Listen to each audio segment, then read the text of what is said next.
feel that when people come in here, they can get a sense of creativity. Coffee, like whiskey, fine tequilas, is a drink that has a very, very expanded range of tastes. In fact, coffee, of all the foods, has the highest number of flavor notes of any food in the world.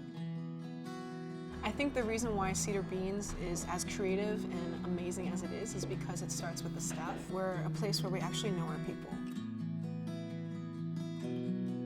A lot of the reason why the community feels compelled to come here, it starts with Dave, the owner. He's just a really nice guy, really friendly, really chatty, and I think that trickles down to the staff and overall everybody who's here. It's a very welcoming environment.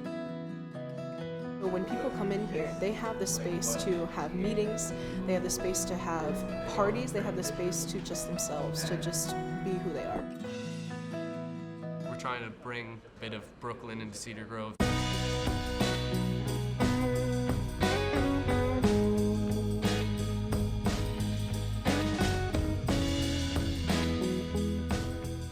Coffee has a wider range of flavor notes than wine. Flavor notes is just a fancy way of really talking about different flavor profiles of culinary sort of tastes, right? So by training my palate, by encouraging the staff to train their own palates, to get their own sort of flavor notes out of coffee and to get their own experiences, they can then share that experience with the community to be able to better educate them as to the wide sort of taste range that coffee permits. So one of my favorite things at Cedar Beans is the suggestions I get from baristas. I'm pretty new to the whole coffee world, so they kind of guide me through to let me help figure out what I want to have every day. When a customer comes in for a cup of coffee, they're more aware of the flavors that they're getting and the backstory of where the beans came from and how they got to Cedar Beans.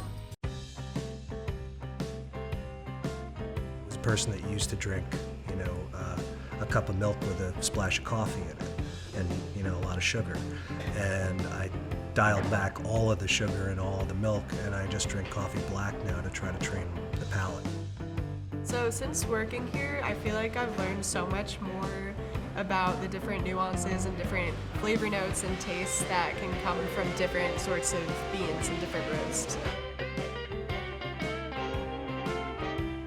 Train your palate. You can get all of those different flavor notes that are part of the coffee bean, whether they be fruit notes, smoky notes for dark roasts, nuts, almonds, all sorts of flavors come out of the coffee bean. You try to find descriptive words that will help somebody initially to identify it, and then you hope they walk away with their own sort of taste. Because there's some people that'll try it and they'll go, oh, but I taste this or I taste that. And it's cool because now they're walking away not only with what you've given them, but they're walking away with a flavor profile that's uniquely their own. All right, so when I came up with this drink idea, I walked into Cedar Beans, I went up to Dave, I told him it could be gross, but I have a great drink idea. Dave put it together for me, we tried it out, and now it's on the menu. Dave feels strongly about family and community and excellent coffee. The most important thing that I've experienced is there's a real communal vibe about it. I can come in at any point during the day and run into people that I know from the town. And so it's like a fun little place to stop in and see people. So it's very homey and very comfortable to be here. Cedar Beans really has something for everyone. It's more than just coffee.